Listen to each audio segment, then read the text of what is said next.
ओम शांति।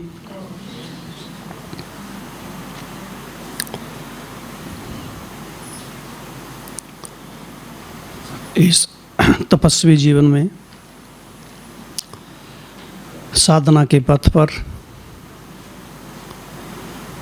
मुख्य रूप से दो शक्तियों की जरूरत पड़ती है।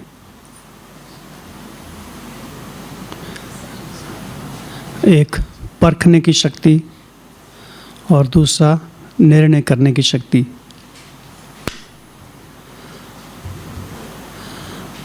अगर इन दोनों शक्तियों में हम सब महारत हासिल कर लेते हैं तो बाकी सभी शक्तियाँ स्वयं में स्वतः आने लगती हैं। कदम कदम पर निर्णय करना बुद्धि का काम होता है।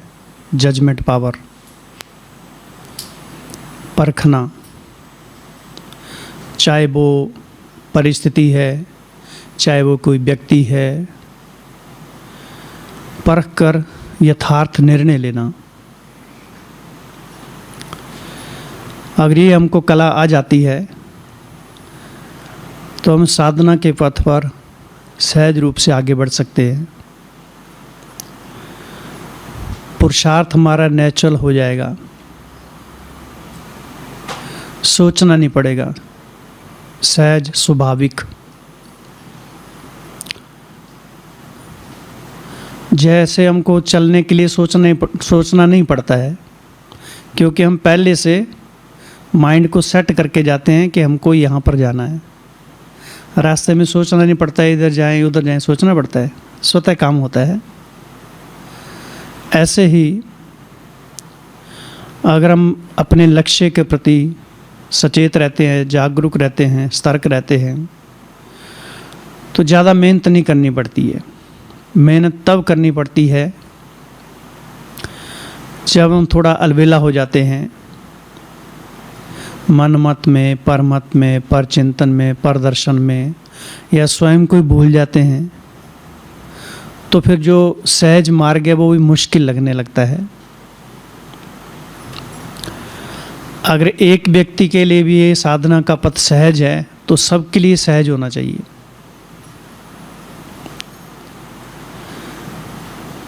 बाबा कहते हैं सहज तो है लेकिन मुश्किल स्वयं बना लेते हो, स्वरूप को भूल जाते हो। और जब हम स्वरूप को भूल जाते हैं तो सो लक्ष्य को भी भूल जाते हैं, सो देश को भी भूल जाते हैं, स्वयं के लक्षणों से परे चले जाते हैं, स्वयं के कर्मों से विस्मृत हो जाते हैं। तो पुरुषार्थ हमारा नेचर हो जाए, उसके लिए स्वयं पर ही अटेंशन रखने की जरूरत है। कदम कदम पर, पग पग पर। क्योंकि बाबा कहते माया की चाल भी बड़ी लुभावनी है। तरह तरह के प्रलोभन हैं, नए नए रूप से, आकर्षक ढंग से, मनमोहक ढंग से माया मन को वश में कर लेती है, परवश हो जाते हैं। क्योंकि लंबे समय तक हमने अपनी बुद्धि को, मन को माया के हवाले करके रखा हुआ था। जो छोटे विचार, नकारात्मक विचार, उनसे हमारा मन बुद्धि भरा हुआ था, विकारी विचार, तो स्वतः अपने आप काम करते हैं। लेकिन बाबा ने आते ही हम सबको दिव्य बुद्धि का वरदान दिया। अगर हमको ये स्मृति में रहता है कि स्वयं भगवान ने हमें दिव्य बुद्धि दी है तो ये जीवन रूप पर जो रजिस्टर है ये बेदाग हो जाएगा। नहीं तो कदम कदम पर दाग लगते ही रहते हैं। एक दाग मिटता नहीं, फिर दूसरा, फिर तीसरा, चौथा, दाग पर दाग लग जाते हैं।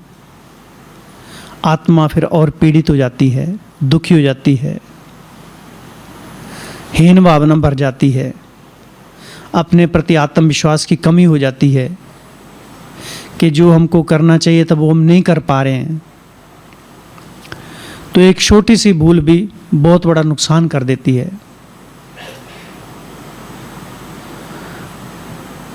तो हमें स्वयं को इन कमजोरियों से स्वतंत्र करना है, मुक्त करना है। दूसरा कोई करने नहीं आएगा, बाबा भी नहीं करेगा, उसने रास्ता बता दिया है, करना तो अपने को ही पड़ेगा। बाबा मदद देगा लेकिन हिम्मत तो अपने आप को रखनी पड़ेगी। तो ये ब्राह्मण जीवन बड़ा हिम्मत वाला जीवन चाहिए। हिम्मत वाले ही इस जीवन का सुखद अनुभव कर सकते हैं। इसलिए बाबा कहते हिम्मते बच्चे मत दे बाप, हिम्मत नहीं हारनी है। हम सब ने ब्राह्मण जीवन में जब भगवान का हाथ थामा, दामन थामा, तब हम सबको कितनी खुशी हुई थी, क्योंकि बचपन के सपने थे। इस जीवन में कभी भी संकल्प तो किया होगा ना सबने कि एक दिन भगवान आएगा, हम उससे मिलेंगे, उससे बैठ बातें करेंगे, रूहान करेंगे, देखेंगे वो कैसा है, हमारे लिए वो क्या सोचता है, हमारे प्रति उसका कैसा दृष्टिकोण है। मन में तो संकल्प थे ना सबके। तो जब भगवान मिल गया तो उसमें कितनी खुशी हुई थी, सबको हुई थी ना खुशी। तो तब से लेकर अभी तक खुशी बढ़नी चाहिए, कम होनी चाहिए, निरंतर बढ़ती जानी चाहिए। लेकिन होता क्या है, कभी कभी आ जाता है बीच में। तो ये कभी कभी तो नहीं आना चाहिए ना। खुशी का ग्राफ तो निरंतर एकदम उड़ती कला में जाता जाना चाहिए।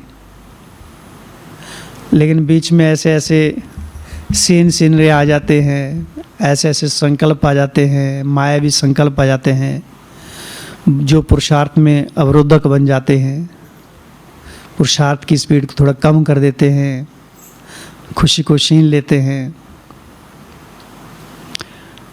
तो हमको ये निरंतर स्मृति में रखना है कि भगवान की छत्र छाया में हम पल रहे हैं। जो भी लेना है 84 जन्मों के लिए अभी सारा कुछ उससे ले लेना है। बाबा कहते हैं मैंने तो दे तो सब कुछ दिया हुआ है, लेकिन हमने सब कुछ लिया नहीं है अभी तक। अगर सब कुछ ले लिया होता तो हमारी चलन और चेहरे में, सीरत और सूरत में वैसी थोड़ी पर्सनैलिटी दिखाई देनी चाहिए था ना, वैसा व्यक्तित्व तो झलकना चाहिए था। तो अभी तक हमने सारा कुछ लिया नहीं है उसे, केवल बुद्धि तक है कि भगवान से जो मिलना चाहिए था वो सब कुछ उसने दे दिया, पाना था सो पा लिया, लेकिन बीच बीच में खाली खालीपन भी लगता है। तो वैक्यूम बना रहता है, उसको भरना है। तो निरंतर एक स्मृति रहनी चाहिए कि भगवान से हमको सब कुछ ले लेना है। अब सब कुछ कहने में तो आ गया, लेकिन उसका पता भी होना चाहिए सब कुछ क्या। तो क्या लेना उससे सब कुछ?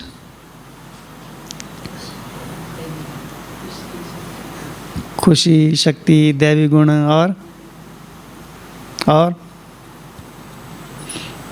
और क्या लेना है? क्योंकि हमको क्लैरिटी होनी चाहिए हर चीज़ की। केवल रटा रटाया ज्ञान नहीं कि पाना था सो पा लिया, बाकी क्या रहा। लेकिन क्या क्या पाया? बाबा कहते प्राप्तियों को याद करो सदा। तो हमने क्या क्या पाया उससे? अगर सार में कहें तो उसको ही पा लिया, लेकिन इससे भी कुछ होने वाला नहीं है। उसने क्या क्या दिया, उसको तो पा लिया, लेकिन वो क्या क्या लेके आया हमारे साथ पास में। बाबा कहते हैं मैं हथेली पर बहिष्ठ लेके आया हूँ, लेकिन बहिष्ठ जैसे लक्षण तो हमारे में दृष्टिगोचर तो हो नहीं रहे, होते हैं। कभी कभी मूड ऑफ हो जाता है। बाबा कहते दैवी गुण होने चाहिए, लेकिन बीच बीच में दूसरे भी अपना प्रभाव दिखा देते हैं। तो वास्तव में थोड़ा चिंतन करने की आवश्यकता है। खजाने को अंदर से खंगालेंगे तो पता चलेगा अंदर कितने हीरे मोती हैं। सारा खजाना दबा के रखा हुआ है, उसकी स्मृति नहीं है तो जीवन में खुशी कहाँ से रहेगी। तो खजाने को साथ में उसका यूज़ करना है, उसका उपयोग करना है। आज थाना बाबा ने कहा चलते फिरते क्या करो, विचार सागर मंथन करो। ये क्या है? बुद्धि के लिए भोजन है। हम अपने शरीर की पालना के लिए कितना ध्यान रखते हैं, भोजन करते हैं समय समय पर, उसको दवाई देते हैं, एक्सरसाइज करते हैं, उसको स्नान कराते हैं, लेकिन ज्ञान स्नान कहाँ तक है? आत्मा को जो खुराक खिलानी चाहिए तीनों टाइम, कहाँ तक खिलाते हैं हम? बाबा कहते कम से कम 2 बार ज्ञान स्नान करो, अर्थात मुरली को पढ़ो, उसका चिंतन करो, उसको बुद्धि में लाओ, ताकि वो हमारे संस्कार बन जाएं और वो संस्कार हमको क्या करेंगे? प्रफुल्लित रखेंगे। ईश्वरीय संस्कार, दैवी संस्कारों से भी ऊंचे हैं ईश्वरीय संस्कार। ब्राह्मणों के संस्कार उच्च कोटि के संस्कार हैं। तो ये संस्कार एक दिन से नहीं बनता है, बार बार बनाना पड़ता है। अगर हम नए संस्कारों का निर्माण नहीं करते हैं तो पुराने संस्कार ही हमारा गला घूंटते रहते हैं। बताया ना बाबा ने, फिर गला घुट जाता है। एक कान से सुनते हैं, दूसरे से निकल जाता है। तो गला कौन घोटता है? हमारे ही संस्कार हमारा गला घोटते रहते हैं। दूसरे को क्या पड़ी हुई है? इसलिए कहते ना, आत्मा अपना ही मित्र है, अपना ही शत्रु है। तो हम स्वयं के ही दुश्मन बने रहते हैं। कैसे बनते हैं? श्रीमत का पालन नहीं करते हैं, ज्ञान योग में थोड़ा ढीला बन जाते हैं, थोड़ा परचिंतन करते रहते हैं, प्रदर्शन करते रहते हैं, परहेज में थोड़ा ढिलाई छोड़ देते हैं, दृष्टि वृत्ति पर कंट्रोल नहीं है। सारे दिन में सारी छोटी छोटी भूलें कितनी होती रहती हैं। तो हमारा दुश्मन कौन हुआ? हम खुद ही स्वयं के दुश्मन हैं। अगर हम स्वयं के ऊपर नज़र रखेंगे तो कमजोरियों को निकालने का थोड़ा चांस रहेगा, निकलेंगी बाहर से। नहीं तो बाबा ने कहा ना, मायावी योगी बन जाते हैं, मायावी समझदार बन जाते हैं, मायावी अटल और अचल योगी बन जाते हैं। वो भी बहुत समझदार होते हैं कि मेरे जैसा बुद्धिमान है ही कोई नहीं। अर्थात ज्ञान तो समझ में है, आचरण में नहीं है, क्योंकि ताकत चाहिए। इस ज्ञान को हजम करने के लिए ताकत चाहिए। और जब तक वो बुद्धि स्वच्छ नहीं है, वो ज्ञान हजम होगा भी नहीं, ठहरेगा भी नहीं बुद्धि में। ज्ञान बुद्धि में ठहरा ही नहीं है तो वो ज्ञान दवाई बनकर काम कैसे करेगा? ज्ञान एक दवाई की तरह काम करता है, और दवाई को हमने केवल मुंह में रख लिया, खाया ही नहीं उसको, तो काम करेगी नहीं। ऐसे ज्ञान को केवल हमने सुन लिया एक बार, लेकिन उसको हजम नहीं किया, उसका चिंतन नहीं किया, वो हमारे कर्मेंद्रियों में समाया ही नहीं ज्ञान, तो उस ज्ञान का कोई औचित्य नहीं है। केवल एक खाना पूर्ति हो जाएगी कि हाँ ठीक है, हम ब्राह्मण हैं, ज्ञान सुन रहे हैं, सुना रहे हैं, लेकिन प्रैक्टिकल में जो ज्ञान जो हमारे जीवन में समा जाना चाहिए, जिसकी खुशी होनी चाहिए, जिसका परिवर्तन हमको स्वयं को महसूस होना चाहिए, वो नहीं होगा। तो इस ब्राह्मण जीवन के महत्व को समझना है और इसका संपूर्ण आनंद लेना है। संपूर्ण आनंद लेने का, अतीन्द्रिय सुख करने का टाइम केवल अभी है, अभी नाउ। इस दरवाजे के बाहर जाएंगे वो भी खत्म हो जाएगा। अभी जीना है तो अभी, नहीं तो होता क्या है, बैठे तो इतने बुद्धि दरवाजे से बाहर ही होती है, कितना भटक जाती है। मन बुद्धि को पकड़ना माना सबसे बड़ी साधना है ये। जिस काम के लिए हम बैठे हैं वहीं बुद्धि पूरा एकाग्र हो जाए। इसलिए बाबा क्या कहते हैं, मुरली सुनते सुनते भी कोई तवाही होकर बैठते हैं। तो जो भी हम काम कर रहे हैं, भले कोई भी कर्म कर रहे हैं, घरेलू काम काज, ऑफिस में या कहीं भी कर रहे हैं, उस काम में अगर बुद्धि पूरी एकाग्र हो जाती है, पूरी निष्ठा के साथ वो सेवा कर रहे हैं, तो हमारी एक आदत बन जाती है अपने मन बुद्धि पर नियंत्रण रखने की। और जहाँ हमने अपने मन बुद्धि को नियंत्रण में करना सीख लिया, तो वो हमारे लिए एक दोस्ती का काम करेंगे, हमारे सहयोगी साथी बन जाएंगे, समय पर हमको आगे बढ़ाने के वो निमित्त बन जाएंगे। नहीं तो हमारी बुद्धि ही हमको भटकाती रहेगी। तो बहुत सारी बातें हैं। तो अभी हम कल की मुरली पर चर्चा करेंगे। क्या थी मुरली कल की? जोर से बोलो, जोर से। वर्तमान समय की आवश्यकता है बेहद के वैराग्य की वृत्ति। और पिछले संडे की मूल्य का हेडिंग क्या था?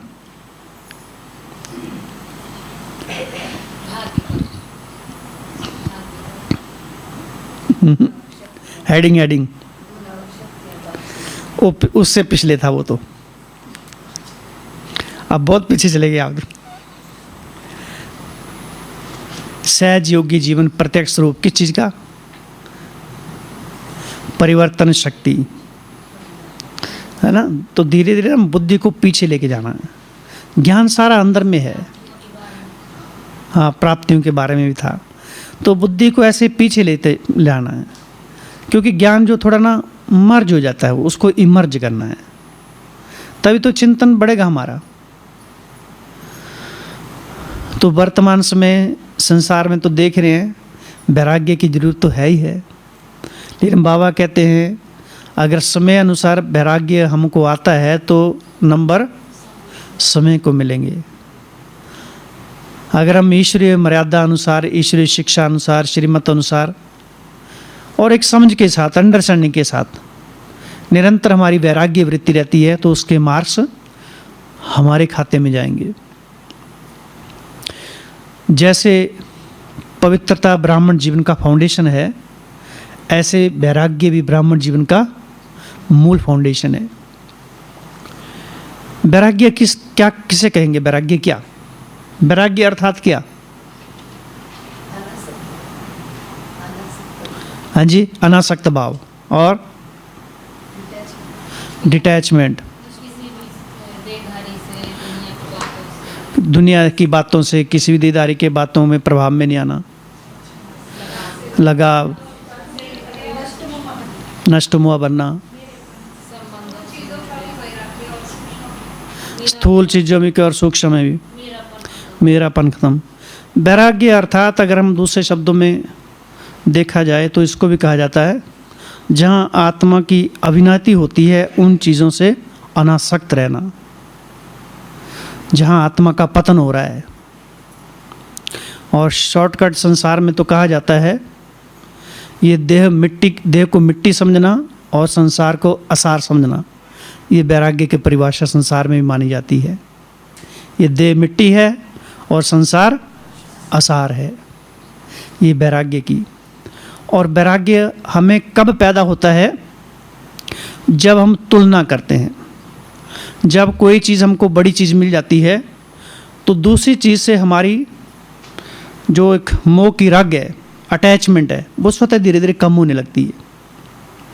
ज्ञान मार्ग में आने के बाद भक्ति मार्ग की तरफ हमारी रग जाती है, तो वो स्वतः हमको समझ आ गई ना, अंडरस्टैंडिंग आ गई, पता चल गया कि राइट क्या है, रॉन्ग क्या है, तो एक समझ है वो। तो वैराग्य भी हमको हर चीज़ की समझ में दी गई है कि कोई भी चीज़ को यूज़ तो करना, हमको प्यार से यूज़ करना उसको, लेकिन उससे हमारी इतनी अटैचमेंट ना हो जाए कि उसके बिना हम जी ना सकें। वो चीज़ है तो भी ठीक है, अगर नहीं है तो भी ठीक है, माना उसके पीछे नहीं पड़ जाए हम, उसके बिना हमारी सेवा नहीं हो, हमारे जीवन में अधूरापन रहे। ऐसा नहीं कि उससे हमारी इतनी आसक्ति हो जाए कि जीना दुश्वार हो जाए, उसके मुश्किल हो जाए। इसलिए बाबा क्या कहते हैं, न्यारा और प्यारा, इन दोनों का बैलेंस चाहिए। चाहे व्यक्ति से, चाहे वस्तुओं से, संबंध संपर्क में आते हुए आत्माओं से, न्यारा और प्यारापन का बैलेंस चाहिए। न्यारा होना ही वैराग्य है, लेकिन इतना भी न्यारा ना हो जाए कि समय पर अगर चीज़ है और उसकी ज़रूरत भी और उपयोग नहीं करे उसका, तो उसको उपयोग में भी करना है। तो बाबा किससे मिल रहे थे? कौन किससे मिल रहा था?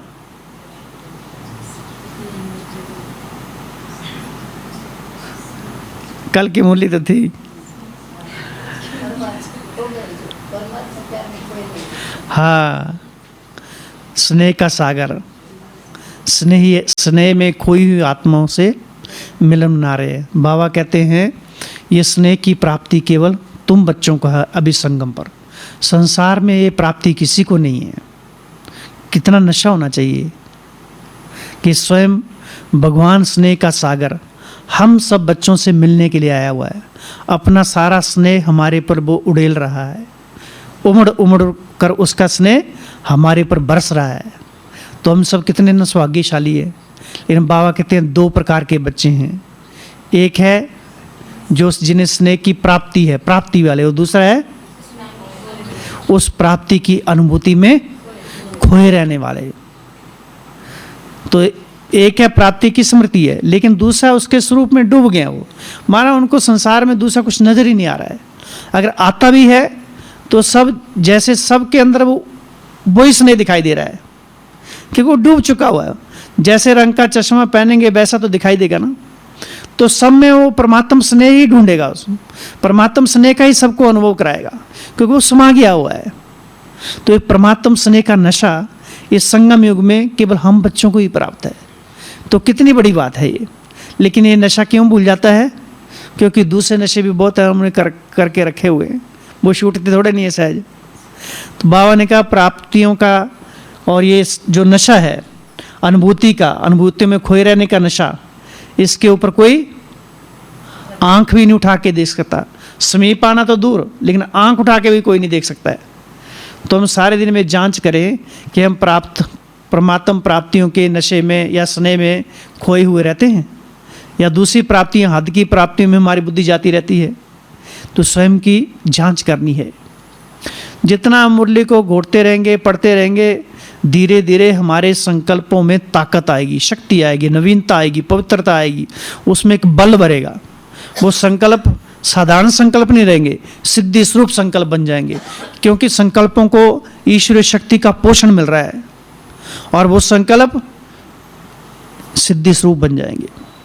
साधारण संकल्प नहीं रहेंगे। जो संकल्प करेंगे, बाबा ने कहा ना अंत में जो सोचेंगे वही होगा। ड्रामा और तुम बच्चों के संकल्प पैरेलल में काम करेंगे। तो कब करेंगे? जब पहले से हमारी संकल्प की शक्ति इतनी पवित्र होगी, पावर होगी, उसमें प्योरिटी भरी होगी। तो संकल्प शक्ति को कैसे शक्तिशाली बनाना है? बार बार रिवाइज करने के। पिछले संडे के मूल्य में था ना कि बच्चे रियलाइज इसलिए नहीं कर पाते क्योंकि रिवाइज नहीं करते हैं। रियलाइज करने का आधार है रिवाइज करना बार बार। तो हमारे संकल्प शक्तिशाली बन जाएंगे। संकल्पों में एक बहुत बड़ी ताकत आ जाएगी अंदर में। तो हमको हमेशा ईश्वरीय अनुभूति के स्नेह के सागर में समाये रहना है। अगर इसमें नहीं समाये रहते तो बाबा ने उसका बताया क्या कारण है, क्यों नहीं समाये रहते हैं। और नहीं समाते हैं तो क्या होता है? युद्ध। और युद्ध किसका होता है? स्मृति विस्मृति, कि मैं बाप का हूँ, ये स्मृति लानी पड़ती है।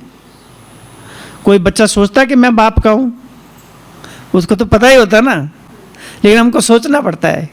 कितनी विडंबना है भगवान को आकर याद कराना पड़ता है, कितना भूले हुए रहते हैं। तो इस स्मृति और विस्मृति का युद्ध, हाँ ना, व्यर्थ समर्थ, इस युद्ध में मेहनत करनी पड़ती है। इसलिए बाबा कहते हैं युद्ध नहीं करो, क्या बनो? योगी बनो, निरंतर योगी, सहज योगी बनो। और इसका कारण है, युद्ध का कारण 4 कारण बताए। कौन कौन से? युद्ध क्यों करते हैं? क्योंकि कोई कोई बच्चों में क्या व्यर्थ देखने की आदत है, व्यर्थ वर्णन करने की आदत है, सोचने की आदत है, और सुनने की आदत है। और है तो है ही है ना। अच्छा हाथ खड़ा करो, किसमें व्यर्थ देखने की आदत है? हाथ खड़ा करो। जिसमें व्यर्थ देखने की आदत है हाथ खड़ा करो। हाँ, आज हाथ खड़ा करेंगे तो बाबा सब ले लेगा वापस। बाकी किसी में भी नहीं है ना। सच्चे दिल पर साहब राजी, आदत तो है ही है। ना चाहते हुए तो हम कभी देख लेते हैं ना। तो प्रतिज्ञा करेंगे वो चीज हमको आज से नहीं देखनी है जिससे युद्ध करना पड़े। वो चीजें नहीं देखनी है जिससे हमारी जीव्य दृष्टि है वो दिव्य के बजाय आश्रय दृष्टि हो जाए। भगवान ने हम सबको दिव्य बुद्धि, दिव्य दृष्टि का वरदान दिया है, और उस वरदान का हम क्या कर रहे हैं? दुरुपयोग कर रहे हैं। दिव्य नेत्र दिए हुए हैं। तो भगवान ने दिव्य नेत्र दिए हुए हैं, तो उनसे हमको, उन नेत्रों से हमको क्या देखना चाहिए? ये नेत्र भगवान की दी हुई अमानत है, और उस अमानत को हम ख्यानत में परिवर्तन कर रहे हैं, उस अमानत में ख्यानत डाल रहे हैं। तो कितना बड़ा दोष लग जाएगा हमारे पर, कितना बड़ा पाप के भागी बन जाएंगे। फिर बाद में धर्मराज जी खड़ा होंगे, कैसे? डंडा लेके। तो हमको अटेंशन देखना है। आज से जो देखा ना, माफ सारा। बाबा ने क्या कहा कि बता दिया तो आधा माफ, है ना? तो 2 बार बता देना, सारा माफ हो जाएगा। नहीं होगा। लेकिन हमको बुराइयों से मुक्ति की आदत, वो ताकत मिल जाएगी हमको, अगर बाबा से हम सच्चे दिल से साफ करके बता देते हैं ना, और उन बुराइयों से छूटने के लिए थोड़ा हिम्मत रखते हैं, अटेंशन रखते हैं, तो सचमुच बाबा की मदद मिलती है। तो आज से व्यर्थ देखना बंद। अच्छा, व्यर्थ देखते क्या क्या है, ये भी हमको पता होना चाहिए ना, कि व्यर्थ क्या क्या देखते हैं। गुण, अवगुण देखते हैं। हाँ, दूसरों के अवगुण देखते रहते हैं, और माया के गुण देखते रहते हैं। दूसरों के अवगुण देखना, और क्या क्या देखते रहते हैं? मोबाइल को हम आज तक अभी हमने बदनाम कर दिया बेचारे को। मोबाइल तो बहुत अच्छा है, लेकिन हम सब ने उसको बदनाम कर दिया बहुत। मोबाइल खराब थोड़ा नहीं है, हम खराब हैं। चाकू खराब थोड़ा होता है, उसको चलाने वाला है, चाहे वो ऑपरेशन करे, चाहे वो किसी का खून करे। अब चाकू का क्या दोष है बेचारे का? दोष किसका है? और हम मोबाइल को दोष दे देते हैं। आज तक हम कितना मोबाइल ने बेचारे ने गालियां झेली होंगी, क्योंकि हर क्लास में मोबाइल को तो यूँ बोल ही लेता कोई भी कोई। तो मोबाइल बेचारा बहुत अच्छा है, हम खराब है। क्योंकि हमारी आदत हो गई दूसरों को दोषारोपण बनाने की, कि मोबाइल जो ना बहुत खराब हो गया है। तो देखना क्या क्या है वो हमें निश्चित करना है, कि बुरा नहीं देखना है, और इन आंखों के बारे में चिंतन करना है, ताकि हम बुरा देखने से पहले हमें स्वयं के प्रति अपने वैल्यू का पता होना चाहिए। क्या सोचना आंखों के बारे में, कि ये साधारण आंखें नहीं हैं, अभी ये भगवान के दिए हुए नेत्र हैं, ये दिव्य नेत्र हैं। इन नेत्रों से ईश्वरीय शक्तियों की लाइट निकलती रहती है। इन नेत्रों से बाप दादा का साक्षात्कार कराने के लिए नेत्र मिले हुए हैं। ये नेत्र सर्व की मनोकामनाओं को पूर्ण करने के लिए मुझे गिफ्ट में मिले हैं। तो इस पर थोड़ा चिंतन करना पड़ेगा। एक एक कर्मेंद्रियों के ऊपर अच्छा चिंतन चाहिए, ताकि इन कर्मेंद्रियों में भी ईश्वरीय वाइब्रेशन समाते जाए, शक्ति समाती जाए। नहीं तो हम ऊपर ऊपर का योग करते हैं, मैं आत्मा हूँ, बाबा के पास बैठी हूँ, लेकिन 24 घंटे तो हमको इस शरीर में बैठना है। जिस शरीर में आप बैठे हुए हैं उसका तो हम शुद्धिकरण कर ही नहीं रहे, सीधा ऊपर जाने की कोशिश कर रहे हैं। ये मंदिर भी तो साफ चाहिए ना। जब ये मंदिर साफ होगा तो ऊपर वाला भी तो अवतरित होगा, तभी तो उसकी नज़र पड़ेगी। हमने पहले से गंदगी डाल के रखी है और सीधा ऊपर उड़ने की प्लानिंग कर रहे हैं, वो प्लानिंग प्लेन हो जाती है, एकदम क्रैश हो जाते हैं। तो हमको इस देह रूपी मंदिर का भी शुद्धिकरण करना है। तो आज से हम बुरा देखना बंद। तो सबको बधाई। क्यों? क्योंकि आज से बुरा देखना बंद हो गया। तो आज से हम कौन है? दिव्य नेत्र वाली महान आत्माएं हैं। दिव्य नेत्र वाली संसार को शक्ति देने वाली आत्माएं हैं। तो अच्छे अच्छे से संकल्प करने हैं, तो इन कर्मेंद्रियों को भी मजा आएगा, सुख मिलेगा, इन आंखों में भी चमक आएगी। बाबा ने कहा ना, अंत में तुम्हारी ये आंखें जादू की डिब्बियाँ बन जाएंगी। अंत में ये आंखें बल्ब, बड़े बड़े बल्ब बन जाएंगे, उनसे रोशनी निकलेगी, ये लाइट हाउस बन जाएगा। तो हमको अच्छा अच्छा चिंतन करना है। तो आज से देखना बंद, ठीक है? तो कितनी खुशी होगी, कितना हल्का हो गया आज से ना। अच्छा, दूसरा क्या था? व्यर्थ सुनने की आदत। तो क्या क्या सुनते रहते हैं? अगर कोई ज्ञान की बात सुनाता रहे तो वो सारी याद नहीं रहती है, और 15-20 इधर उधर की बातें बता दे तो सारी याद रहेगी, है ना? तो व्यर्थ बहुत सारी बातें सुनते सुनाते रहते हैं, है ना? चाहे वो राजनीति की बातें हैं, अर्थात जो हमारे सब्जेक्ट की नहीं है, जो हमारा विषय नहीं है उससे हटकर हम कोई चिंतन करते हैं, सुनते या सुनाते रहते हैं, अर्थात हम अपने आप को डस्टबिन बना के रखा हुआ है, क्योंकि उससे हमारी उन्नति नहीं है, अवनति हो रही है। तो हम क्यों सुनते रहते हैं सारे दिन में, है ना। कोई पिछले संसार में जो होकर गए हैं उन्हीं के बारे में चिंतन करते रहते हैं, फलाना इस धर्म का था, अब इस धर्म का हो गया। अरे क्या लेना देना इन बातों से, हमारा तो एकदम बेहद का ब्राह्मण जीवन है, कहाँ फंसे हुए, सारा दिन चिंतन चलता रहता लोगों का। कितना उच्च कोटि का हमारा ब्राह्मण जीवन। बाबा कहते तुम विश्व कल्याणकारी आत्मा हो, और हम छोटी छोटी बातों में फंसे हुए। विश्व के महाराजा महारानी बनाने के लिए भगवान आया हुआ है, और अब एक छोटे से गांव के बारे में बात कर रहे हैं। बताओ तुम्हारा चिंतन कितना ऊंचा चाहिए। ये कान साधारण नहीं है, ये कान क्या है, सोने का बर्तन। वैसे तो बुद्धि है, लेकिन सुनते तो कानों से है ना। तो ये साधारण कान नहीं है, ये हाथी के कान है। हाथी के कान अर्थात जो बुरी बातों को पीछे झाड़ देते हैं, अच्छी बातें अंदर जाती हैं। हाथी अर्थात विशाल विशाल मानसिकता वाले। तो आज से बुरा सुनना भी बंद, सुनाना और वर्णन करना। हाँ, कोई सुनाए तो हमारे अंदर जाएगा नहीं। जैसे बाबा ने बोला ना, बच्चे सुनते हैं कान से, दूसरे से निकल जाता है। तो ऐसे बुरे के लिए ऐसा काम करना है, ज्ञान के लिए नहीं, क्योंकि वो हमारा सब्जेक्ट नहीं है, तो हम क्यों सुने उससे।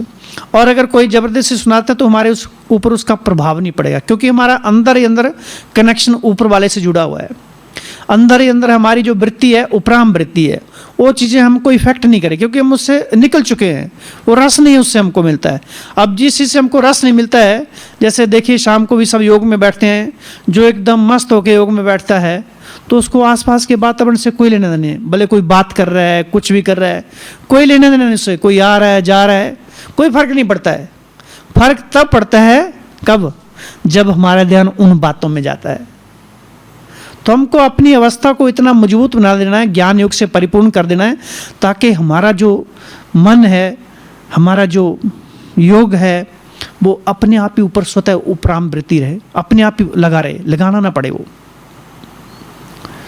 तो सुनना, बोलना, वर्णन करना, अर्थात ज़्यादा बोलना, ज़्यादा बाह्य मुक्ता में आना, ज़्यादा बातचीत करना, इससे हमारी शक्तियाँ नष्ट होती हैं। बाबा कहते तुम्हारे बोलते इतने महान होने चाहिए जो सुनने वाले भी क्या करें, वंश मोर करें, या जैसे महावाक्य हों। महावाक्य कैसे होते हैं, कम होते हैं, ज़्यादा नहीं होते हैं। सत्य वचन महाराज, तो ऐसे वाक्य होने चाहिए। और चौथी बात कौन सी थी, जो सबसे बड़ी आज का है, सोचने की। अनावश्यक सोच बहुत होती है आजकल।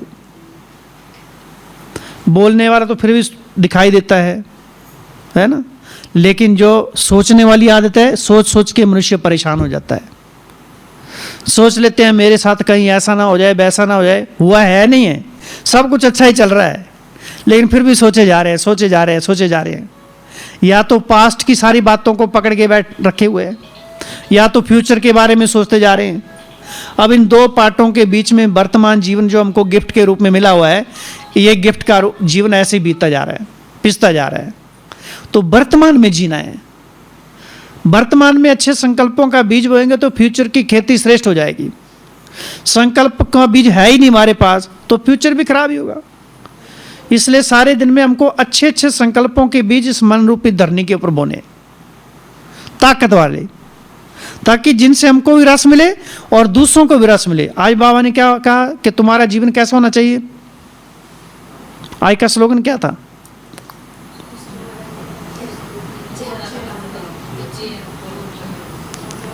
बताओ बताओ जोर से। चेयरफुल चेहरा क्या काम करे, बोल्ड का काम करे। तो चेहरे पर ऐसे नहीं कि हमारे एकदम रेखाएं, चिंता वाली रेखाएं हो, नहीं। शुभ चिंतन करेंगे तो सारी चिंताएं मिट जाएंगी। तो खुशी का चेहरा हमारा कब दिखाई देगा, जब हमको स्वयं प्राप्तियों का पता होगा, भरपूर होंगे, तभी तो चेहरे पर दिखाई देगा। जिसके पास माल पानी होता है तो चेहरे पर पता चलता है, उसकी खुशी गायब नहीं होती कभी भी। खुशी गायब किसकी होती है, जिसके पास कम पैसे होते हैं। बाबा ने कहा तुम बच्चों को तो मैं ज्ञान की संपत्ति देकर इतना माला वाला बनाया कि संसार की आत्माएं भी उसके आगे, आज पता ना, अक्षौणी सेना भी कुछ नहीं कर सकती है। तो मास्टर सर्वशक्तिवान हो, एक साइड में, एक पक्ष में अक्षौणी सेना हो या संसार की सारी आत्माएं, दूसरी तरफ तुम मास्टर सर्वशक्तिवान आत्माएं, तो दोनों में से श्रेष्ठ कौन है? तो वो खुशी हमारे चेहरे पर दिखाई देनी चाहिए। लेकिन छोटी छोटी बातों का असर हो जाता है क्योंकि हमको स्मृति में नहीं रहता है। तो प्राप्तियों की स्मृति। दूसरा, अगर युद्ध नहीं करनी है तो ये 4 बातों से मुक्त होना। कौन कौन सी? व्यर्थ देखना, वर्णन करना, सोचना, बोलना। तो आज से इनसे मुक्ति। बाबा कहते हैं वर्तमान में वैराग्य के वायुमंडल की बहुत आवश्यकता है। क्यों क्यों आवश्यकता है? हाँ जी, क्यों आवश्यकता? थोड़ा बुद्धि को चलाना पड़ेगा ना। चलाओ चलाओ, कुछ भी बोलो। हाँ जी, बुद्धि के काम की बातें नहीं है। कौन सी बातें? संसार की बातें। और क्योंकि बिना वैराग्य के परमात्मा प्यार मिलेगा नहीं, परमात्मा शक्तियां मिलेंगी नहीं। और उसमें वैराग्य क्यों नहीं होता है? क्योंकि मेरेपन का क्या है? लगाव है, और बहुत टेस्टी लगाव है। वो कौन कौन सा लगाव है? मेरी बुद्धि, मेरी विशेषताएं, या मेरे जिज्ञासु, मेरा सेंटर, मेरे साधन, मेरी सेवा। ये छोटे छोटे मेरेपन, नए प्रकार के मेरेपन हमारे पुरुषार्थ को धीमा कर देते हैं। हाँ जी, हाँ, जैसे हमारी वृत्ति होती है उसका प्रभाव स्वतः ही हमारे आसपास के वायुमंडल पर पड़ता है, आत्माओं पर पड़ता है। तो हमारे सारे दिन में सूक्ष्म में मैंपन नहीं होना चाहिए। और ये बड़ा सहज, सूक्ष्म से निकलना कोई सहज काम नहीं है। मेहनत करनी पड़ती है, सूक्ष्म नजर रखनी पड़ती है।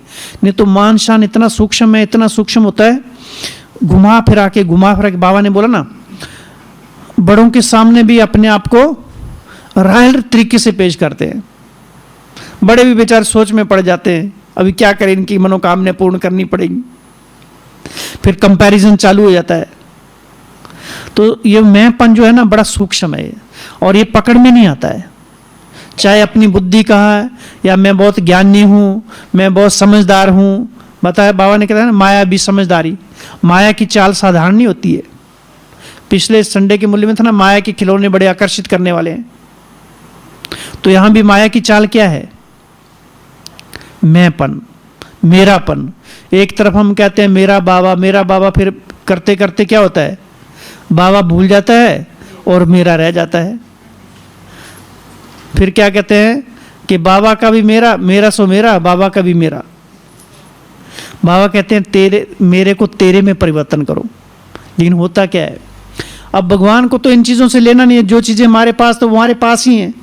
लेकिन बाबा कहते हैं निमित्त भाव, वैराग्य अर्थात निमित्त भाव। यथार्थ वैराग्य अर्थात हर कर्म में, हर वस्तु का उपयोग करते हुए हमारे में निमित्त भाव रहना चाहिए। चीजें तो हमारे पास ही हैं वो सारी, उसको क्या लेना इन चीजों से, लेकिन उनमें हमारी आसक्ति ना जाए। इसलिए बाबा हमको अलग अलग युक्तियां बताते हैं। कोई भी चीज को हम यूज करते हैं तो हमको स्मृति में रहना चाहिए कि हमको ईश्वरीय सेवा के लिए मिली। अहो मेरा सौभाग्य कि भगवान ने हमारे जीवन को इस ईश्वरीय सेवा के लायक समझा है। संसार में कितनी असंख्य आत्माएं हैं, उनमें से हम कितनी गिनी चुनी आत्माएं हैं। और आए हैं कोई? संसार में इतने शास्त्र पढ़ने वाले हैं, कोई आए इधर? बाबा ने कहा भोले वाले बच्चों का ही बोला भगवान है, उसको पढ़े लिखे की जरूरत नहीं है इतनी। सच्चे दिल पर साहब राजी। तो जितना सच्चाई सफाई से हम बाबा के प्रति अपने मन बुद्धि को समर्पित करके रखते हैं तो समय पर उसकी टचिंग होती है। लेकिन बच्चे चलते चलते गलती कर लेते। कौन सी गलती बताई थी? हाँ जी, दूर का दृष्टि। और बाबा ने कहा दूसरों को जज करने लग पड़ते हैं और अपने वकील बन जाते हैं। और ये तो अंदर में होता ही है ना। हम कहाँ अपने आप को चाहते हैं कि मैं सबके सामने अपने आप को अच्छा ना प्रस्तुत करूं। चाहता हूँ कि ऐसे कि मैं बुरा प्रस्तुत करूं अपने आप को। तो अपने आप को अच्छा प्रस्तुत करने के लिए अपना वकील ही बनना पड़ता। फिर लेकिन बाबा ने कहा अपना जज बनो, अपनी कमी कमजोरियों पर नज़र रखो, दूसरों के क्या बनो, वकील, अर्थात दूसरों के सहयोगी बनो, जज नहीं बनो। लेकिन दूसरे की कमी कमजोरियां देखने की आदत पड़ जाती है। फिर मान लो एक एक कमजोरी देख लेते हैं, सारे दिन उन्हें 15-20 लोगों से मिले और 15-20 कमजोरियां देख ली और 15-20 कमजोरियां हमारे सिर पर हावी होकर बैठ गई, पहले से ज़्यादा थी और हमने बिठा दी, तो बोझ उतारने की बजाय और ही बोझ हमने चढ़ा लिया अपने सिर पर। और फिर बैठ रहे हैं कि बाबा आप तो मदद करते नहीं, योग के लिए तो मैं बैठ रहा हूँ, है ना, दूसरों को बाबा मदद करता है, मेरे को तो मदद करता ही नहीं है। मदद करेगा कहाँ बाबा? फिर मदद तो करता है लेकिन अनुभव नहीं कर पाते हैं वो, क्योंकि इतना बोझ बुद्धि के ऊपर डाल के बैठ जाते हैं। जो बाबा कहते हैं वैसे तो नींद आती नहीं है और योग में बैठे तो सोना शुरू, क्योंकि बुद्धि को पहले से भर के रखा हो हमने, इसलिए गिर जाती है वो, उड़ान भर नहीं पाते हैं। तो हमें जज नहीं बनना है किसी का, क्या बनना है? दूसरों का सहयोगी बनना है, अपना जज बनना है, अपने आप को जजमेंट करना है, मैं राइट हूँ या रॉन्ग हूँ। ईश्वरीय श्रीमत के अनुसार अपने को कंपैरिजन करना है कि कहाँ कहाँ मेरे से गलतियाँ हो रही हैं। स्वयं के ऊपर रहम करने का टाइम है अभी। स्वयं के ऊपर हम स्वयं रहम नहीं करेंगे तो बाबा भी बाद में रहम नहीं करेगा। बाबा ने तो बोला अभी रहम करने का टाइम अभी है, बाद में तो वो भी धर्मराज के रूप में साक्षी होगा। परीक्षा में सुपरिटेंडेंट अपना करता है उसकी सहायता स्टूडेंट की? नहीं, पहले करता है, भले उसका बाप भी टीचर हो स्टूडेंट का, लेकिन परीक्षा के समय कोई किसी का नहीं होता है। तो बाबा भी अंत में तो कैसे हेल्प करेगा? हाँ, उसी की हेल्प करेगा जिसने अपनी स्वयं पर मदद की। तो कहते हैं ना, परमात्मा उसी की मदद करता है जो अपनी मदद अपने आप करते हैं। तो ये अगर मदद का अनुभव करना है तो हमको सच्चाई सफाई से अपने ऊपर रहम करने का अभी समय वो चल रहा है। तो बाबा का हम बच्चों के प्रति कितना स्नेह है, स्नेह में बहुत बड़ी शक्ति है। जो बाबा कहते हैं अव्यक्त को भी व्यक्त में ले आता है। कितनी बड़ी भगवान की बात है कि भगवान को भी हम ऊपर से इस संसार में ले आते हैं। है तो भगवान की निर्माणता ही है, लेकिन हम बच्चों को बाबा हमेशा आगे रखते हैं। बाबा कहते हैं ना कि बच्चों को कहाँ रखते हैं माँ बाप? जो बड़े स्किल दे बच्चे होते हैं अपने कूल्हे पर, कंधे पर रखते हैं। तो बाबा भी हमको अपने नयनों का नूर, सिर का ताज बनाकर रखते हैं कि स्वयं भगवान भी अव्यक्त से व्यक्त में आ जाता है। हम सब बच्चों से मिलने के लिए स्नेह में इतनी शक्ति है। बाबा कहते हैं स्नेह में कोई भी बात मेहनत वाली नहीं लगती है, मेहनत वाली बात भी सहज हो जाती है, मुश्किल भी सहज हो जाती है ना। एग्जाम्पल बताया ना कि मधुवन के आंगन में भले 3 पैर पृथ्वी नहीं मिली, लेकिन 2 पैर भी कैसे अनुभव हुए? सतयुग के पलंगों से भी ज़्यादा। और कंपैरिजन करें भक्ति में, ऐसे कोई मिलते हैं भक्ति मार्ग में? ऐसे कोई प्रवचन होता है जहाँ बड़े बड़े कुंभ में के मेले में जाओ या कहीं तीर्थ स्थानों पर जाओ, कितनी भगदड़ मची होती है। और भगवान की हम गोद में बैठकर, उसके सन्मुख बैठकर उसके ज्ञान रत्नों का चिंतन कर रहे हैं, ज्ञान रत्नों की लेन देन कर रहे हैं, बाबा हमारा श्रृंगार कर रहे हैं। हम सब का कितना परम सौभाग्य है ये। तो कितनी खुशी की बात है, कितना स्नेह उसका बरस रहा है हमारे ऊपर। उसका स्नेह तो हमारे लिए जैसे श्वास की तरह काम करता है। अगर बाबा का स्नेह नहीं तो हमारा तो दम निकल जाए। और उसका स्नेह क्या है? उसके ज्ञान का अनुसरण करना, ज्ञान का चिंतन करना, ज्ञान को जीवन में अप्लाई करना, यही तो उसका प्यार है। प्यार को अलग से थोड़ा दिखेगा, ऊपर से आया हाथ रख दिया और प्यार कर दिया, मीठे बच्चे ऐसे थोड़ा करेगा। उसका ज्ञान ही हमको स्पर्श करेगा, उसका ज्ञान ही हमारे शरीर को शीतल बना देगा। बाबा कहते हैं तुम शीतला देव और शीतला देवियाँ हो। तो ये ज्ञान क्या है? ज्ञान ही तो उसका प्यार है। ये सेवा तो उसका प्यार है, योगी तो उसका प्यार है। ये तो सारा अदृश्य खेल चल रहा है, गुप्त खेल चल रहा है। जो बाबा कहते तुम इनकॉग्निटो वॉरियर हो, गुप्त वॉरियर हो। ये तो सारा गुप्त रूप से अंदर ही अंदर सारा चल रहा है। उस युद्ध स्थल पर क्या चल रहा है? हम अपने आप को बाबा के ज्ञान रत्नों से श्रृंगार कर रहे हैं, कितना चिंतन कर रहे हैं, अपने आप से कितना प्यार कर रहे हैं। तो स्वयं से प्यार करना सीखना है, नहीं तो अपने आप को हम घृणा से भर के रखते हैं कि मेरे में ये विशेषता नहीं है, मेरी बुद्धि काम नहीं करती है, मेरा चिंतन नहीं होता है, मुझे कोई पूछता नहीं है, मेरा कोई सम्मान नहीं है, मान सम्मान नहीं है। इन चीज़ों से हमने आपको नेगेटिविटी से भर के रखा हुआ है। इसलिए बाबा कहते हैं ऊंचे सोमान में रहो। तो जितना हम इस चीज का करेंगे तो वैराग्य स्वतः आ जाएगा। वैराग्य लाने की बात नहीं है कि मैं वैराग्य आत्मा हूं, ये सोमान ले लिया, इससे कुछ नहीं होने वाला है। ये ज्ञान ही हमको संसार की उन चीजों से वैराग्य दिला देगा जो आत्मा की अवनति करते हैं। ज्ञान एक तलवार की तरह है जो हमारी आसक्तियों पर प्रहार करता है। ज्ञान एक रोशनी है जो अंदर के अज्ञान अंधकार को समाप्त कर देता है। ज्ञान सुरमा है जो हमारे आंखों को क्या करता है, साफ कर देता है, शुद्ध कर देता है। तो ज्ञान ही हमारे लिए एक शस्त्र है ये, जो आने वाले मार्ग में सब प्रकार की बाधाओं को काट देता है ये। इसलिए ज्ञान से प्यार चाहिए। और बाबा ने टीचर बहनों को क्या वो कहा, निमित्त हैं। किस लिए? जैसे बाबा कहते टीचर्स का टाइटल मिला है, ऐसे बेहद का वैराग्य वृत्ति का वायुमंडल बनाने के लिए भी टाइट रहो। और ये बहुत बड़ी जिम्मेवारी है। हम सब अपने आप में सब टीचर हैं, स्वयं के स्वयं तो टीचर है ना। तो है ना, दूसरों को पढ़ाना तो आसान काम होता है, सबसे भारी काम कौन सा है? स्वयं को पढ़ाना। ज्ञान सुनाना बड़ा आसान काम है, ये तो प्रैक्टिस की बात है। बाबा ने कहा ना, छोटे छोटे बच्चों को वैराग्य का भाषण देने के लिए कहेंगे वो भी दे लेंगे, लेकिन जब अपने पर बारी आती है कि जब प्रॉब्लम आती है, किसने शरीर छोड़ दिया, तो बोलना तो आसान काम है, ड्रामा समझो, और जिसके ऊपर गुजरती है वो तो प्रैक्टिकल में जब हम आते हैं तो हमारा पता चलता है मापदंड कि हमारा पुरुषार्थ कहाँ तक शक्तिशाली है, ताकतवर है, पावरफुल है, कहाँ तक हम एग्जाम में पास हो सकते हैं, कितना हमने अपने आप में सामर्थ्य भरा है, कितने हम शक्तिशाली बने हुए हैं, समस्याओं का सामना करने की शक्ति हमारे में कहाँ तक आई है, कहाँ तक हमारे में ज्ञान रग रग में भरा है, ज्ञान के स्वरूप कहाँ तक बने हम। तब प्रैक्टिकल में हमको पता चलता है कि हम कितने पानी में हैं। तो बाबा ने कहा बेहद की वैराग्य वृत्ति का वायुमंडल के लिए तुम बच्चे निमित्त हो। तो हमें अपने आप को इतना भरपूर कर लेना है कि दूसरों को भी वैराग्य दिलाने के निमित्त हमारा जीवन बन जाए। अर्थात उन चीज़ों से अपने आप ही दूसरी आत्मा भी किनारा कर लें जिन चीज़ों से जीवन में अवनति हो रही है, नुकसान ही नुकसान हो रहा है, पता भी है, समझ भी है, लेकिन उड़ने की शक्ति नहीं है। बाबा ने तो कहा अंत में ऐसी आत्मा आएंगी जिनको आपको अपनी ताकत से उड़ाना पड़ेगा, चलाना पड़ेगा। अब घर में बच्चे होते हैं, अब बच्चे शक्ति नहीं है तो माँ बाप क्या करेंगे? पालना तो माँ बाप को करनी पड़ती है ना। तो बाबा कहते तुम बच्चे सारी सृष्टि के पूर्वज हो, तुमको सबकी पालना करनी है। अपने संकल्पों में इतना समर्थ हो कि उन समर्थ संकल्पों के वाइब्रेशन सर्व आत्माओं को भी ताकत भर दें। अगर स्वयं में शक्ति नहीं है तो दूसरों को शक्ति कहाँ देंगे? तो स्वयं को शक्तिशाली बनाना है।